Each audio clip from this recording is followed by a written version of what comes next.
Eu tinha 40 anos quando percebi que o vaso da minha mãe estava no depósito há 3 anos. Não foi uma briga, não foi uma crise, não foi uma dessas noites em que você chora no banheiro com o chuveiro aberto para ninguém ouvir. Foi uma quarta-feira comum, tarde da manhã, quando fui ao depósito procurar uma mala para uma viagem de trabalho e o vi lá, no canto, atrás de caixas de papelão e de uma bicicleta ergométrica que meu marido tinha comprado e nunca usado. Era um vaso de cerâmica azul, feito à mão por uma artesã do mercado público de Fortaleza, que minha mãe tinha me dado quando me mudei do Ceará para São Paulo aos 26 anos. Ela disse que era para eu sempre ter algo bonito perto de mim, independente de onde eu fosse parar. Fiquei parada diante dele por um tempo, a mala ainda não encontrada, a luz do depósito piscando levemente como sempre piscava.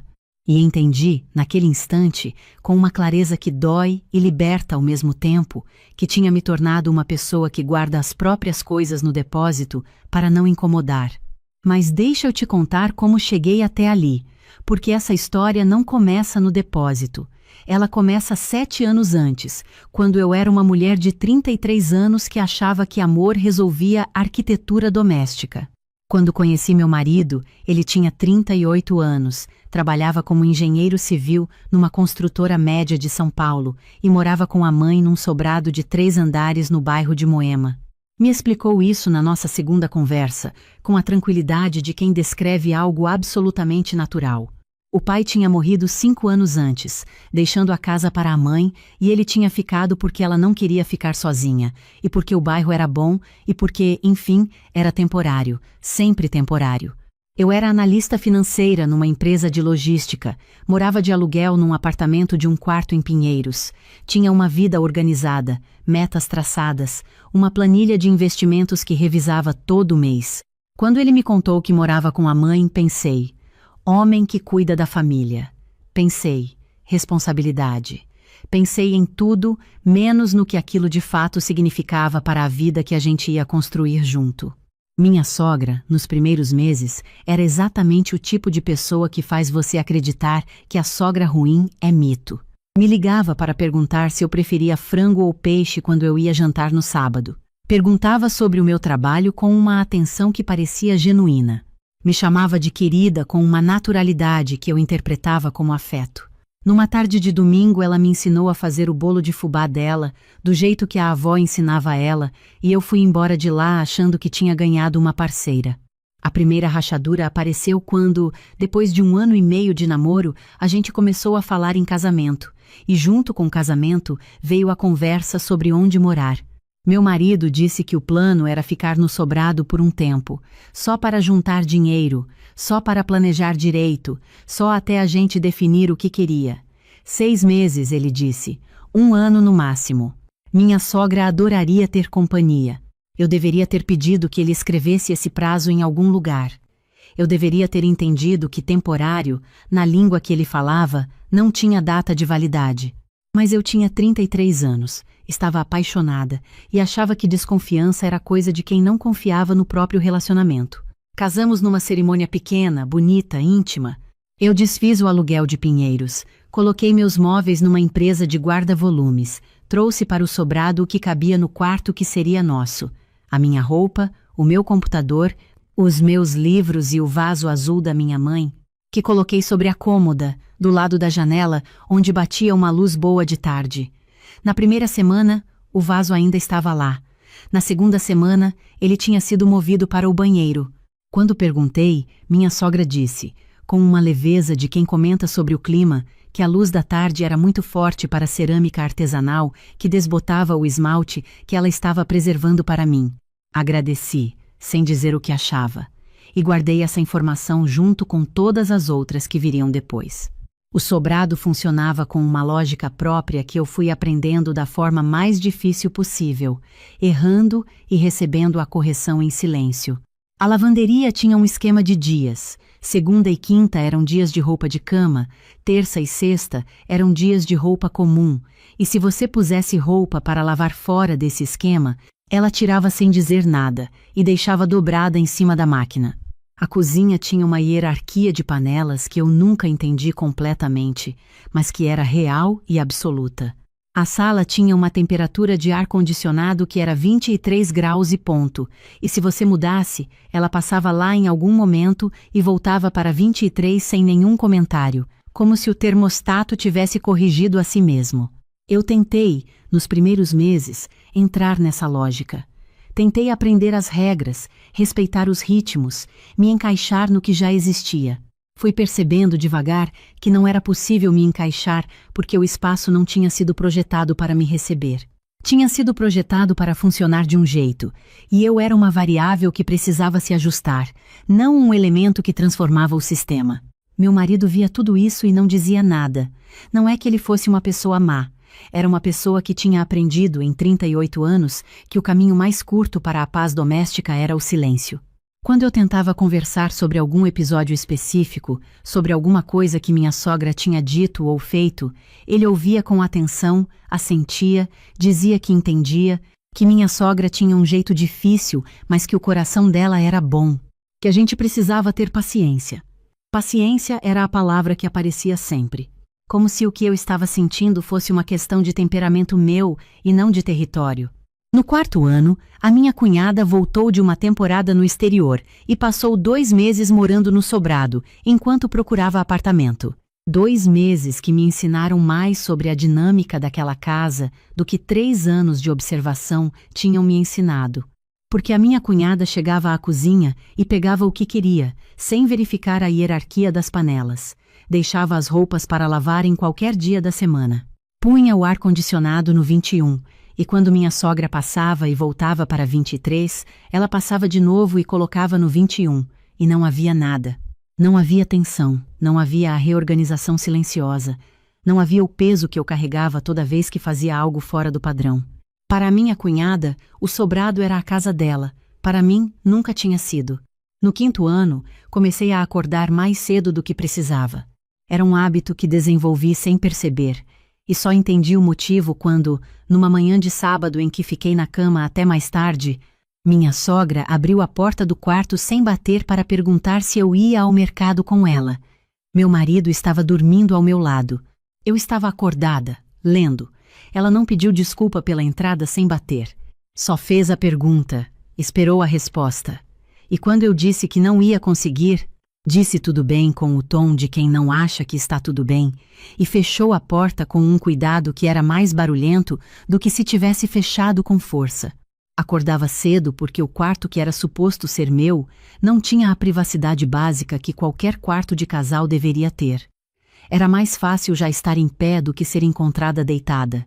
A cena que mudou tudo aconteceu numa sexta-feira à noite. Minha sogra tinha convidado a vizinha de baixo para jantar, uma mulher que eu encontrava com frequência e que me tratava com a polidez de quem não sabe muito bem qual é o meu papel naquele ambiente. Estávamos os 4 à mesa. O assunto foi para reformas, para o mercado imobiliário, para como São Paulo tinha mudado nos últimos anos. A vizinha comentou que era admirável como minha sogra tinha mantido o sobrado tão bem conservado depois que o marido tinha partido, e minha sogra inclinou levemente a cabeça, com aquele sorriso de quem recebe um elogio que já esperava, e disse, com a naturalidade de quem faz uma observação sobre jardinagem: ainda bem que o meu filho ficou, e que a Beatriz se adaptou bem. Ela é tranquila, não perturba o andamento da casa. Fica no canto dela, sabe como é. Fica no canto dela. Eu estava com o garfo na mão, continuei com o garfo na mão. Olhei para minha sogra, depois para a vizinha, que concordou com a cabeça como se aquilo fosse um elogio. Olhei para o meu marido, que estava mastigando e olhando para o prato. Ele não levantou os olhos, não disse nada, e foi esse não dizer nada que eu carreguei para dentro, muito fundo, para um lugar que ficou quieto e muito claro ao mesmo tempo. Depois que a vizinha foi embora, lavei os pratos enquanto minha sogra guardava as sobras. Meu marido foi ligar a televisão. Ninguém falou sobre o que tinha sido dito. Eu fui dormir com a frase dentro da cabeça, virando ela de todos os lados. Tranquila, não perturba. Fica no canto. Em 7 anos, o máximo que eu tinha conquistado naquele espaço era a aprovação de não incomodar. Tinha me tornado invisível com tanto esforço que a invisibilidade virou meu único atributo reconhecido. Naquela madrugada, enquanto meu marido dormia, fui até a cozinha, sentei na cadeira da ilha, peguei o celular e abri o aplicativo do banco.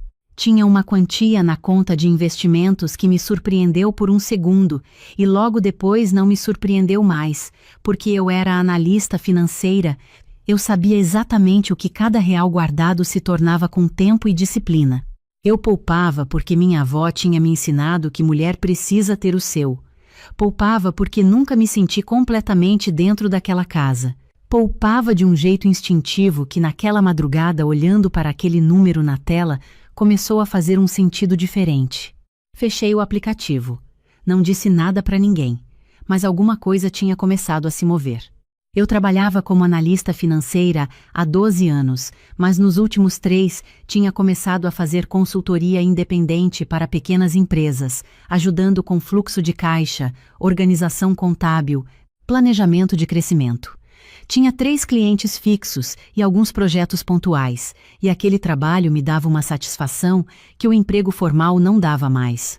Comecei a pensar, devagar, na possibilidade de tornar a consultoria o negócio principal. Precisaria de um espaço. Não um escritório grande, não uma estrutura corporativa, mas um lugar meu, com endereço fixo, onde eu pudesse atender clientes, fazer reuniões, montar a estrutura que uma consultoria séria precisava ter. Comecei a pesquisar imóveis comerciais com a naturalidade de quem pesquisa qualquer coisa profissionalmente, sem urgência, sem plano definido ainda. Usava o horário de almoço, usava as manhãs cedo antes de todo mundo acordar. Quando meu marido perguntava no que eu estava trabalhando, eu dizia em projetos de clientes. Não era mentira. Era uma omissão que eu precisava fazer, porque sabia que qualquer conversa sobre sair do sobrado terminaria com uma ligação da minha sogra antes do jantar. Foram 4 meses de pesquisa. Vi salas que eram pequenas demais, prédios em regiões que não funcionavam para o perfil dos meus clientes, contratos de aluguel com cláusulas que não faziam sentido, reformas que consumiriam tempo demais. E então, numa tarde de terça-feira, recebi um e-mail de uma corretora com quem eu tinha conversado brevemente numa visita, com um imóvel que tinha acabado de entrar na carteira dela. Uma sala comercial no 2º andar de um prédio pequeno na Vila Olímpia. Quarto pavimento, sem elevador, mas com uma escada larga e bem iluminada. 2 ambientes separados por uma divisória de vidro, janelas que davam para uma rua arborizada, um banheiro reformado, área de espera pequena, mas funcional. O aluguel cabia dentro da receita que eu já tinha, com os 3 clientes fixos, mas a corretora adicionou uma linha no final do e-mail. O proprietário também está avaliando a venda do andar completo. Se tiver interesse, podemos conversar. Respondi em 15 minutos dizendo que queria visitar. Fui numa quinta de manhã, antes do horário de trabalho. A corretora me encontrou na portaria. Subimos as escadas sem falar muito. Ela abriu a porta do 2º andar e esperou. Entrei devagar. A luz da manhã entrava pelas janelas da frente e fazia o piso de madeira clarear de um jeito que parecia intencional, como se o espaço estivesse se apresentando. Andei pelos 2 ambientes. Encostei a mão na divisória de vidro. Fiquei parada na janela por um tempo, olhando para a rua lá embaixo, para as árvores, para as pessoas chegando ao trabalho. Pensei no depósito do sobrado. Pensei no vaso da minha mãe atrás das caixas de papelão. Pensei em quantas vezes eu tinha encolhido para caber num espaço que nunca tinha sido feito para me receber. Perguntei o valor da compra. Fiz as contas de cabeça, ali mesmo, de pé diante da janela. Pedi um dia para pensar. Não foi um dia. Foram 3 semanas de análise, do tipo que eu fazia para os meus clientes, com planilha, com projeção de receita, com cenário pessimista e otimista, com reserva de emergência calculada e margem de segurança preservada. Consultei uma advogada imobiliária que uma colega recomendou. Entendi a minha situação jurídica com precisão antes de qualquer decisão, porque eu era financeira e sabia que sentimento sem número é apenas esperança. E esperança sem planejamento não paga conta. Os números fecharam. Fecharam com folga. Assinei a proposta de compra numa segunda-feira de manhã, saí do cartório, entrei numa cafeteria na esquina do prédio, pedi um café coado e um pão na chapa, Sentei do lado de fora na mesa de plástico branco e fiquei olhando para o movimento da rua. Tinha um documento na minha bolsa que dizia que aquele segundo andar era meu, sem história anterior que eu precisasse respeitar, sem regra não escrita que eu precisasse deduzir. Meu, no meu nome, com a minha assinatura. Terminei o café. Voltei para o trabalho. Não contei para ninguém. Contratei uma empresa pequena de reformas para trabalhar no espaço durante os dias úteis, enquanto eu estava no escritório. Uma mão de tinta nas paredes, o piso revisado, instalação de um ar-condicionado, um armário embutido no corredor, nada estrutural. Só o necessário para que o espaço virasse o que eu precisava que ele fosse. Passava lá toda segunda-feira no final da tarde, com a desculpa de que tinha reunião de cliente no bairro para ver o andamento. Numa dessas visitas, a reforma já estava quase pronta. Entrei no segundo andar. As paredes recém-pintadas de um branco que não era frio, a janela aberta, o cheiro de tinta e de madeira misturados. Andei devagar pelos dois ambientes. Coloquei a mão na parede ainda levemente áspera da tinta nova. Fiquei parada no ambiente maior, no lugar onde eu ia colocar a minha mesa, e entendi de uma forma que não era intelectual. Era física, no corpo mesmo, que aquele seria o primeiro espaço adulto completamente meu. Saí de lá com os olhos marejados, não de tristeza, de reconhecimento.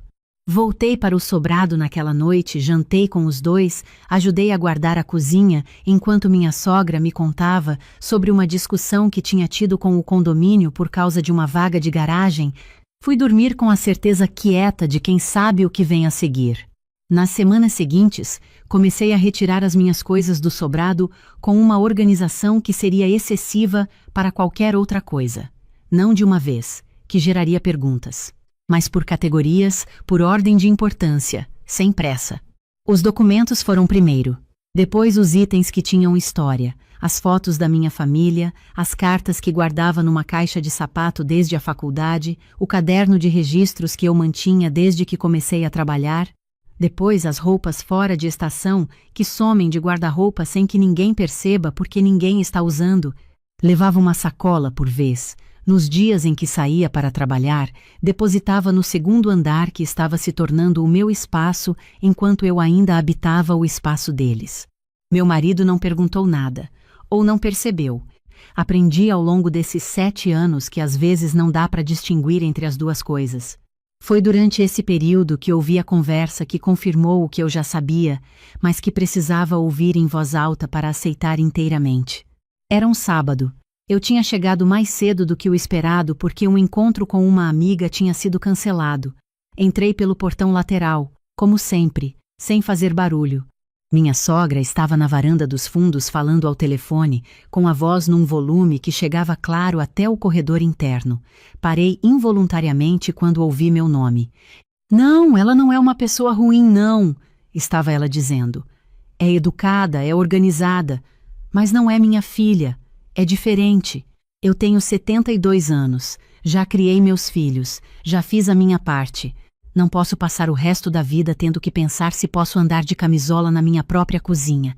Falei para o meu filho que precisa resolver isso logo. Não tenho mais idade para ficar medindo palavra. Fiquei parada no corredor por um momento. Depois fui para o quarto, fechei a porta com cuidado, sentei na beira da cama. Não senti raiva. Senti aquela coisa estranha que acontece quando uma suspeita antiga finalmente recebe confirmação oficial. Um alívio desconfortável. Ela também sabia que a situação estava errada. A diferença era que a solução dela era que eu precisava ir. E a minha era que eu já estava indo, só que do meu jeito, no meu tempo, com o meu endereço já esperando por mim a 15 minutos dali. Naquela noite, depois do jantar, pedi para conversar com meu marido no quarto. Fechei a porta, sentei na cadeira da escrivaninha, ele ficou em pé, encostado na cômoda. Comecei com calma, sem drama, com a precisão de quem escolheu as palavras com antecedência.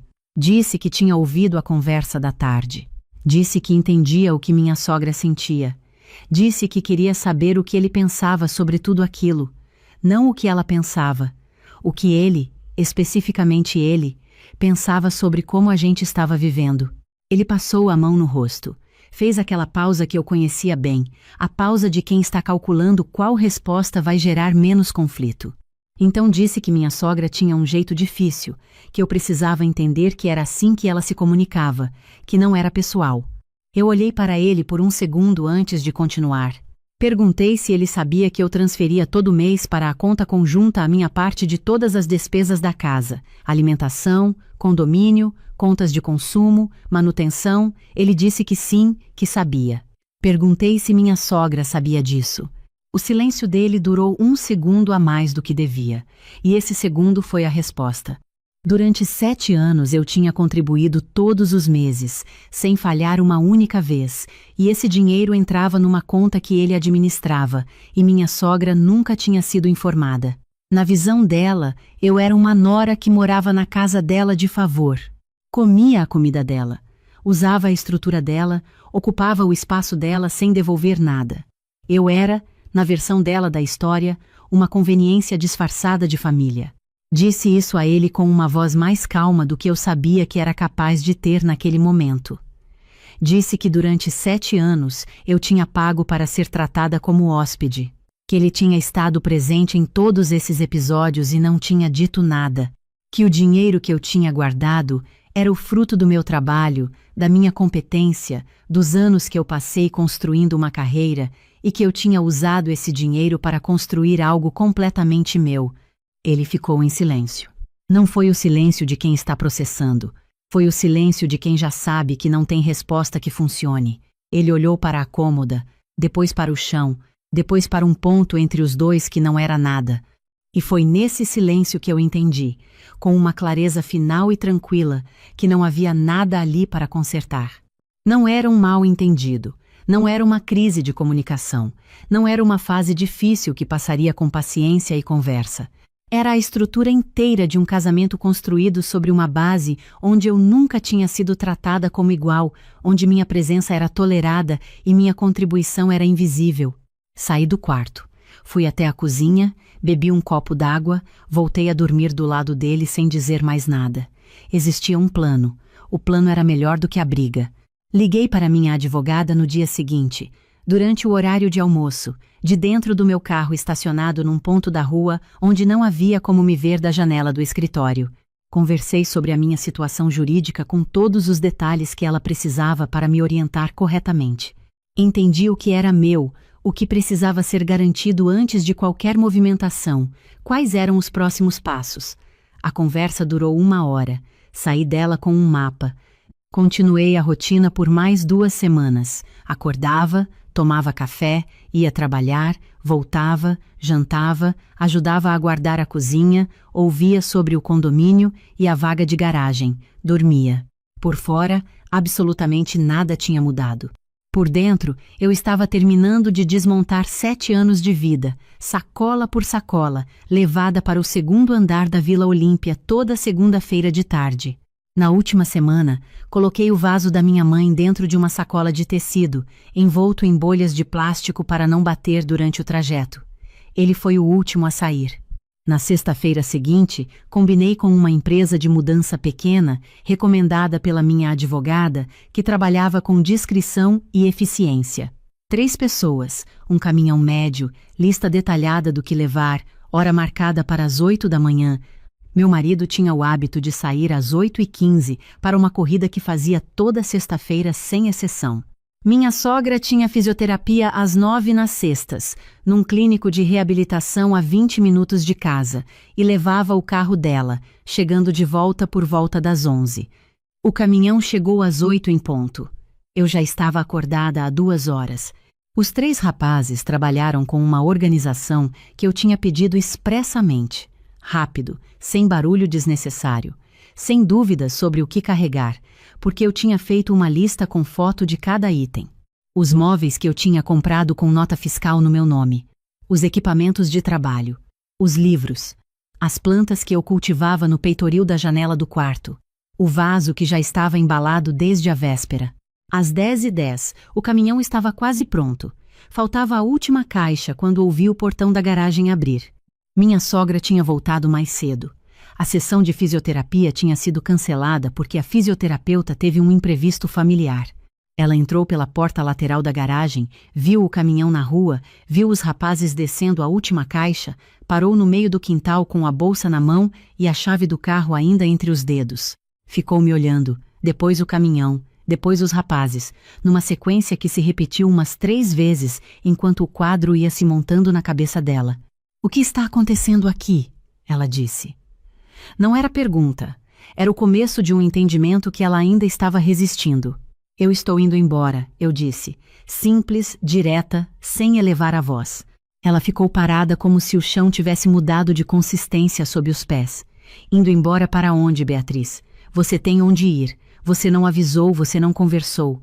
Isso não se faz assim." Dei um passo de lado para deixar o rapaz passar com a última caixa. "Meu marido vai saber de tudo", eu disse. "Ele tem o celular. Pode ligar para ele." Ela pegou o celular. Eu ouvi ela falar enquanto o caminhão era fechado. A voz dela subia com a dificuldade de quem está tentando organizar uma situação que não está se organizando do jeito que esperava. Quando o último rapaz me entregou o formulário para assinar, eu assinei, agradeci os 3 e fiz uma última volta pela parte do sobrado que era minha. O quarto estava vazio. A cama de casal tinha ficado porque não era minha. A cômoda de madeira escura que nunca tinha sido minha tinha ficado. As marcas claras na parede onde os quadros tinham estado. O peitoril da janela onde as plantas tinham ficado por 4 anos, deixando uma marca circular no reboco. Peguei a minha bolsa. Desci a escada pela última vez. Minha sogra estava na sala com o telefone ainda na mão, olhando para o espaço com uma expressão que eu nunca tinha visto nela em 7 anos de convivência. Não era raiva. Era a expressão de quem acaba de perceber que avaliou uma situação de forma completamente errada. Ela disse meu nome. Disse que a gente precisava conversar, que tinha sido um mal-entendido, que as coisas podiam ser resolvidas de outro jeito. Parei na porta, me virei para ela. Chamei pelo nome dela, coisa que nunca tinha feito. Sempre tinha sido a senhora, sempre tinha sido aquela deferência que eu mantinha como parte do esforço de ser a nora que não perturba o andamento da casa. "Dona Lúcia", eu disse, "durante 7 anos eu paguei para viver aqui, todo mês, sem falhar uma vez. A senhora nunca soube porque o meu marido nunca contou, mas eu sei o que eu fiz. E agora eu tenho a minha casa, então eu estou indo." Ela abriu a boca. Depois fechou. Olhou ao redor como se os móveis da sala pudessem explicar o que estava acontecendo. "Mas as contas", ela disse. "Quem vai ajudar com as contas daqui?" "As contas da senhora são responsabilidade da senhora", eu disse. "As minhas eu já tenho para pagar." Saí. Fechei o portão de metal com uma delicadeza que era quase absurda diante de tudo aquilo. Entrei no meu carro. O caminhão já tinha dobrado a esquina. Coloquei o carro em movimento e fui embora daquela rua. Árvores passando nas laterais, o sol de manhã batendo no para-brisa, sem olhar pelo retrovisor. Meu marido me ligou 40 minutos depois. Eu estava no 2º andar da Vila Olímpia, supervisionando a entrada dos móveis, quando decidi atender. Ouvi a voz dele, tensa e confusa ao mesmo tempo, perguntando o que tinha acontecido, onde eu estava, se eu tinha ido para a casa de alguém. "Estou na minha casa", eu disse. Silêncio. "Que casa?", ele disse. "Você alugou um apartamento sem me falar." "Comprei um imóvel comercial na Vila Olímpia, sala no 2º andar, registro no meu nome há 2 meses. Estou transformando em escritório da consultoria." O silêncio dessa vez durou mais pesado, mais longo, do tipo que ocupa o espaço antes de uma pergunta que alguém não sabe como fazer. "Como você tinha esse dinheiro?", ele disse por fim. "Você estava guardando sem me contar." "Estava guardando há anos. Você sabia que eu poupava. Nunca perguntou o quanto. Nunca perguntou o que eu pretendia fazer." "Beatriz, o dinheiro que você ganhou durante o casamento é do casal. A gente precisava ter tomado essa decisão junto." Respirei fundo antes de responder. Tinha me custado muito chegar até aquele momento e eu não queria perder a precisão agora. Durante 7 anos eu contribuí todo mês com as despesas da casa da sua mãe. Sua mãe passou esse tempo me tratando como se eu fosse uma visita que ficou tempo demais, como alguém que não pertencia, como alguém que fica no canto e não perturba o andamento. Você estava presente em cada um desses momentos e escolheu o silêncio. O dinheiro que eu guardei é o resultado do meu trabalho, da minha competência, dos 12 anos que eu passei construindo uma carreira antes de você. Eu usei esse dinheiro para construir algo que é completamente meu.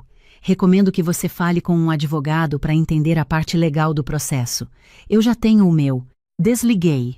Os rapazes continuavam montando os móveis no segundo andar. Fui até a janela, encostei o vidro com a testa por um segundo, olhei para a rua arborizada lá embaixo. Uma mulher passando com um carrinho de bebê, um cachorro em frente à banca de jornal. O ônibus dobrando a esquina. Uma rua comum, numa tarde comum. E eu de pé num espaço que tinha o meu nome no documento. Naquela noite, depois que os rapazes foram embora e os móveis estavam no lugar, eu montei o vaso da minha mãe na janela da sala de espera, onde a luz da tarde entrava longa e limpa. Fiquei olhando para ele por um momento. Azul escuro, com aquela irregularidade característica de cerâmica feita à mão, uma pequena imperfeição na borda que minha mãe dizia que era o que dava personalidade. Tinha ficado 3 anos num depósito protegido por bolhas de plástico. Agora estava na janela, onde devia ter estado o tempo todo. Sentei no chão, encostei as costas na parede recém-pintada e fiquei ouvindo o barulho da cidade lá fora. Ônibus, uma conversa passando pela calçada, um pássaro em alguma árvore da rua. Era um silêncio diferente de tudo que eu tinha conhecido nos últimos 7 anos. Não era o silêncio de quem aprende a calar para não criar atrito. Era o silêncio de quem está no lugar certo. Nos meses seguintes, a vida foi se reorganizando com uma clareza que me surpreendeu pela velocidade. Abri formalmente a consultoria, registrei o CNPJ, coloquei uma placa pequena na entrada do prédio com o nome da empresa e o meu nome abaixo. Os 3 clientes fixos fizeram a transição sem questionamentos. Um deles, inclusive, aumentou o escopo do contrato quando viu que eu tinha estrutura própria agora. Comecei a receber indicações. Dentro de 4 meses, eu tinha mais clientes do que conseguia atender sozinha e contratei uma assistente para 2 dias por semana. O processo de separação foi conduzido pelos advogados, sem cenas públicas, com a frieza necessária para que as 2 partes saíssem do processo com o que era de cada uma. Houve uma mensagem da minha sogra, enviada semanas depois por um número que eu não tinha na agenda, perguntando se eu não tinha exagerado na reação, se tudo aquilo não tinha sido fruto de um mal-entendido que ainda podia ser resolvido. Li a mensagem com atenção, 2 vezes. Depois coloquei o celular na mesa e fui preparar o café da manhã. Não respondi. Não por mágoa, não por raiva. Não respondi porque algumas conversas chegam tarde demais, e porque eu não tinha mais nada a esclarecer para quem nunca quis ver o que estava diante dos olhos. O que ficou daquele período não é cicatriz, é clareza. É algo simples o suficiente para caber numa frase que eu levei 7 anos para entender de verdade. Ter o seu não é desconfiança, não é egoísmo, não é falta de amor. É a diferença entre participar de um relacionamento e apenas habitar um espaço que tolera sua presença enquanto você não ocupa demais. Eu passei 7 anos numa casa onde eu não tinha nome em nenhum documento, onde minha contribuição mensal financiava uma estrutura que me tratava como visita, onde minha presença era descrita, numa conversa de jantar, como a qualidade de não incomodar. Fiquei por razões que entendo agora. Amei meu marido de verdade. Acreditei que o problema era o ambiente e não a fundação. Tive medo de ser a pessoa que destruiu uma família ao ir embora. A esperança durou mais do que devia, como a esperança sempre faz. Mas o que aprendi de verdade é que aguentar não é lealdade. É um hábito que a gente confunde com virtude porque ninguém ensina a diferença. Hoje, quando subo as escadas do 2º andar depois de um dia longo, paro um segundo antes de colocar a chave na fechadura, ouço o clique do trinco. Abro a porta e entro num espaço que tem o meu nome na placa, os meus móveis nos lugares que eu escolhi, as minhas plantas no peitoril, o meu café na prateleira da cozinha pequena que mandei instalar no corredor, e o vaso da minha mãe na janela da sala de espera, azul escuro, a luz da tarde entrando por cima dele, exatamente como ele sempre mereceu, iluminando a imperfeição da borda, que é o que dá personalidade, no lugar certo, finalmente no lugar certo. Depois de 3 anos num depósito e de uma mulher que demorou um pouco mais do que devia para entender que ninguém que sabe o que vale guarda a si mesma atrás de caixas de papelão. Ele disse com aquela voz pausada, como quem explica algo óbvio para uma criança que ainda não entendeu as regras do mundo. Estava sentado na cabeceira da mesa, cortando a carne com precisão, sem nem me olhar. Esta casa foi construída com o suor da minha família, Camila. Minha nora anterior sabia disso e sempre soube o seu lugar. Você ainda está aprendendo. Levantei os olhos e olhei para o meu marido, sentado ao meu lado. Ele estava mastigando devagar, olhando para o prato. Não disse nada. Então olhei para o meu sogro e sorri. Um sorriso pequeno, quase imperceptível. Ele interpretou aquilo como submissão. Estava muito enganado. Mas deixa eu te contar como cheguei até aquela mesa. Como cheguei até aquele momento em que um homem que nunca trabalhou um dia na minha vida achou que tinha o direito de me explicar qual era o meu lugar.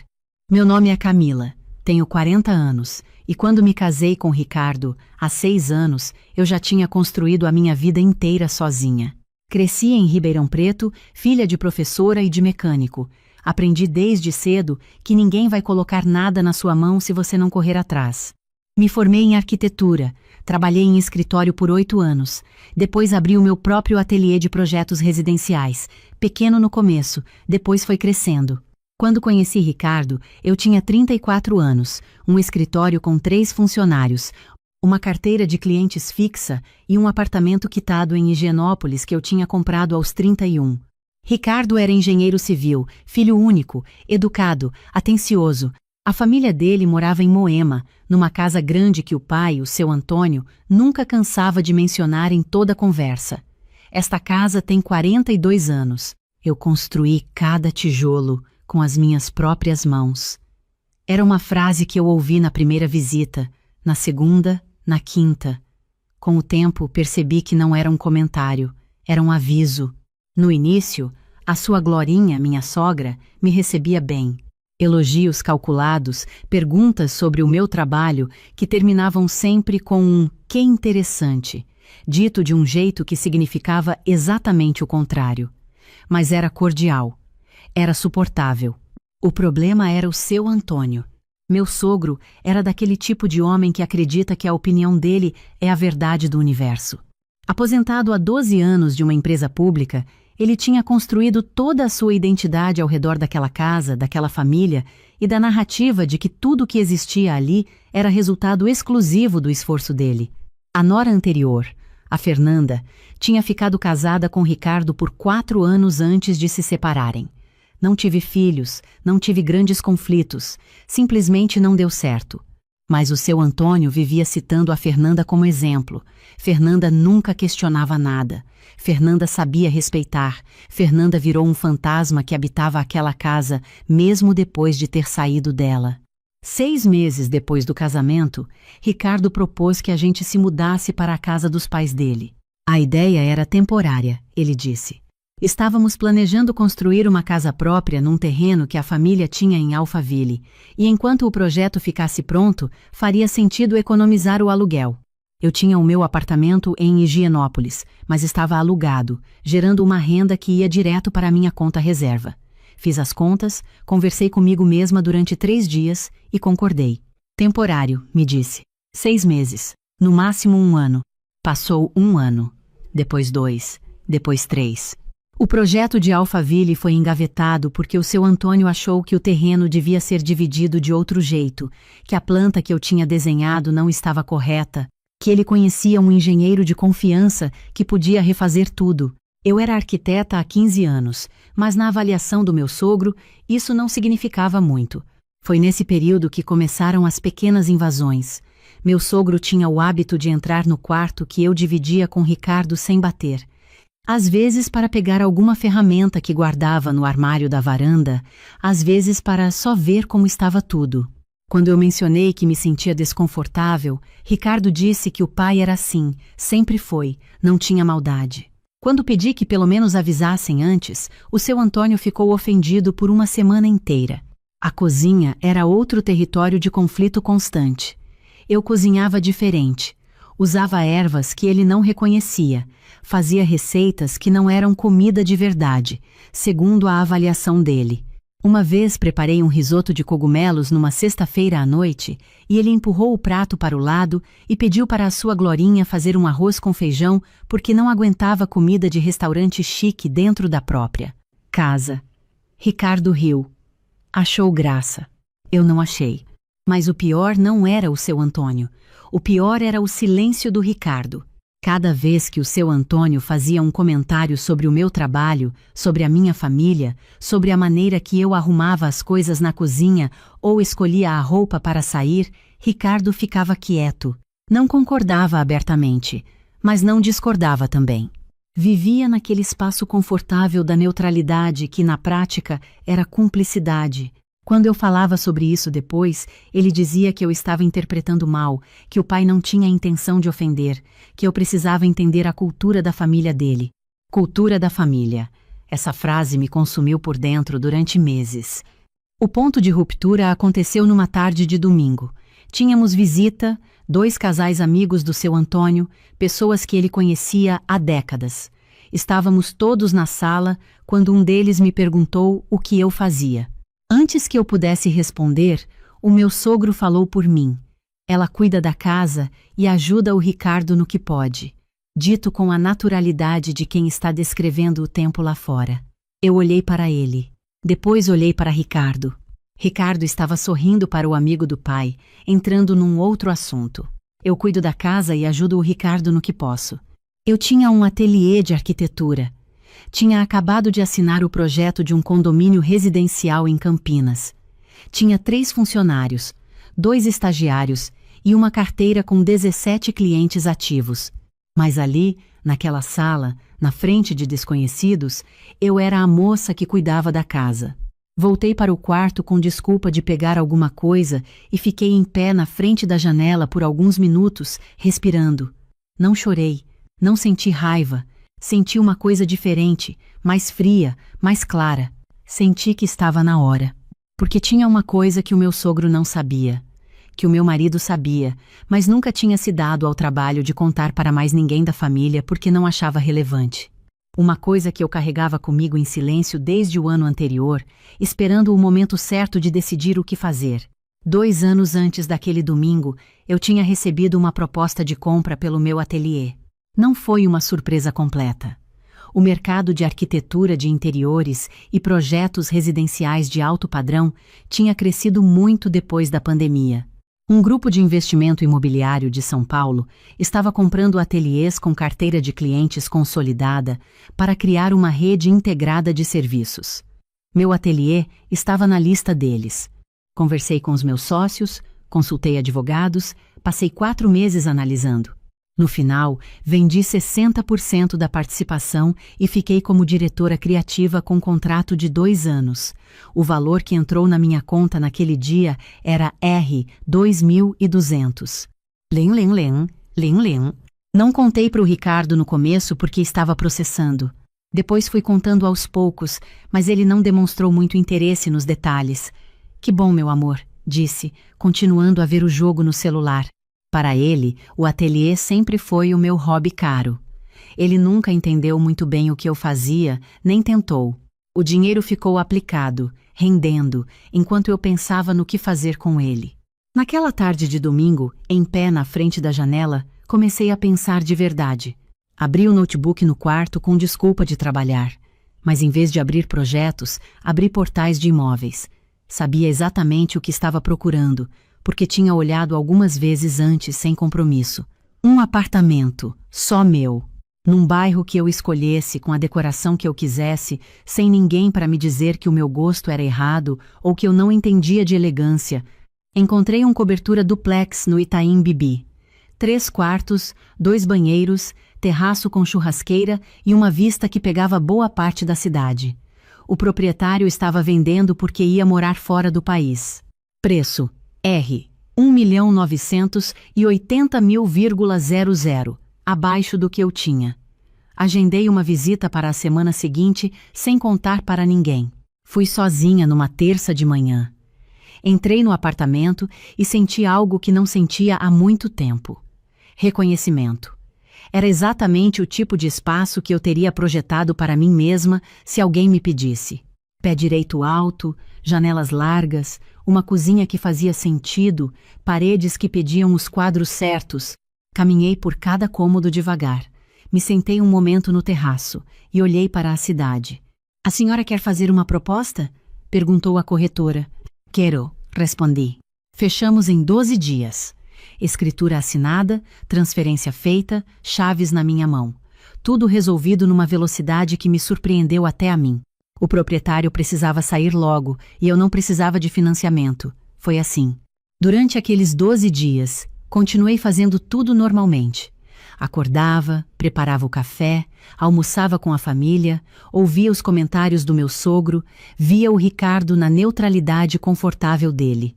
Não disse nada. Não demonstrei nada.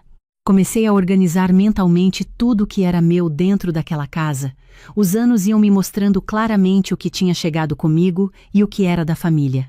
Na semana antes de me mudar, fotografei tudo. Cada objeto que eu tinha comprado, cada peça de decoração, cada utensílio de cozinha que eu tinha trazido ou adquirido durante aqueles anos. Não por desconfiança exagerada, por precaução, porque eu conhecia as pessoas com quem estava lidando. Contratei uma empresa de mudança para um sábado. Ricardo sempre ia ao clube aos sábados de manhã com o pai, ritual sagrado que durava das 10 ao meio-dia. 2 horas. Não era muito, mas com 6 pessoas trabalhando de forma organizada, dava para fazer o essencial. Na sexta à noite, me certifiquei de que todas as minhas coisas estavam identificadas mentalmente. Meus livros de arquitetura, os quadros que o meu sogro tinha chamado uma vez de bagunça colorida, meu equipamento de trabalho, minha roupa, os itens pessoais que tinham viajado comigo de Higienópolis quando me mudei. Uma parte considerável dos móveis do quarto que eu tinha comprado quando entramos, porque os que estavam lá eram velhos e Ricardo concordou que eu escolhesse os novos. Naquela última noite, deitei ao lado do Ricardo. Ele dormiu rapidamente, como sempre. Fiquei olhando para o teto por talvez meia hora, não com raiva, não com tristeza, com uma clareza absoluta sobre o que o dia seguinte significava. No sábado de manhã, fiz café. O seu Antônio desceu, pegou a xícara, disse que o café estava fraco de novo. Eu disse que ia fazer mais forte da próxima vez. Ele saiu com o Ricardo às 10 menos 10. Vai ser rápido hoje, voltamos até meio-dia, disse Ricardo pegando as chaves. Tudo bem, respondi. Aproveitem. O caminhão chegou às 10h15. Foram metódicos, rápidos, silenciosos do jeito que eu tinha pedido. Cada peça saía com cuidado, sem barulho desnecessário. A sua Glorinha estava no salão assistindo televisão nos primeiros 20 minutos. Depois foi visitar a irmã, como fazia toda semana. Eu tinha me lembrado disso. Em 2 horas, tudo que era meu tinha saído. Carreguei as últimas bolsas no meu carro. Fiz uma última volta pelo quarto. Ficou com a cama do Ricardo, o guarda-roupa dele, a televisão que era da família. Ficou com a poltrona antiga que a sua Glorinha tinha colocado lá anos atrás. Ficou com as coisas dele. O que era meu tinha ido comigo. Escrevi uma carta e deixei em cima da cômoda. Ricardo, os anos que passamos juntos me ensinaram muitas coisas. A mais importante foi esta. Quando uma pessoa não consegue te defender no lugar onde você deveria ser mais segura, não é falta de coragem, é escolha. Você escolheu o conforto do silêncio todas as vezes que eu precisei de uma palavra. Eu escolho outra coisa agora. Escolho um lugar onde eu não precise provar que mereço estar. Levei apenas o que é meu. Você vai notar que é mais do que imaginava. Meus advogados entrarão em contato sobre o divórcio. Não quero nada que pertença à sua família. Só quero a minha paz de volta. Cuida-te, Camila. Fechei a porta devagar. Desci as escadas com a minha última bolsa no ombro. Entrei no carro, coloquei o endereço do Itaim no GPS e fui. O telefone começou a tocar às 12h40. Eu estava desempacotando livros no apartamento novo quando vi o nome do Ricardo na tela. Deixei tocar. Depois veio uma mensagem. Camila, o que é isso? Cadê as suas coisas? Me liga agora. Depois outra. Sério, me liga. Depois várias outras numa sequência que eu parei de ler depois da quinta. Desliguei as notificações e continuei organizando a estante. Às 3 da tarde, foi o meu sogro que ligou. Não sei por que atendi. Talvez por querer ouvir aquela voz uma última vez, sabendo que seria a última, de um lugar diferente de todos os lugares de onde eu tinha ouvido antes. Como você se atreve? Ele disse, sem nem dizer oi.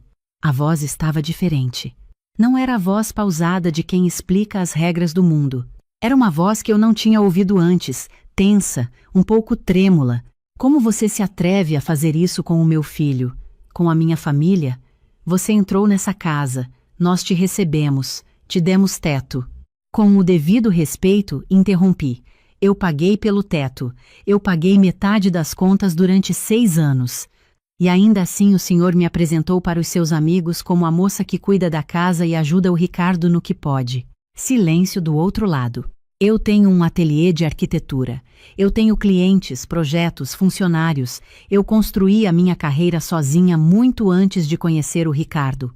O senhor sabia disso e escolheu não ver. Isso é uma escolha. E eu também tenho as minhas. Mais silêncio. Depois ele disse: o Ricardo não vai assinar divórcio. Ele te ama. Ele me ama da maneira que sabe, respondi. Mas a maneira que ele sabe não é suficiente para mim. Boa tarde, seu Antônio. Desliguei. Bloqueei o número dele. Bloqueei o número da sua Glorinha. Bloqueei os números da família que eu sabia que ia ligar nos dias seguintes. 2 dias depois, meus advogados enviaram a notificação formal. O processo de divórcio foi iniciado. Ricardo tentou me encontrar no ateliê na semana seguinte. A minha recepcionista me avisou.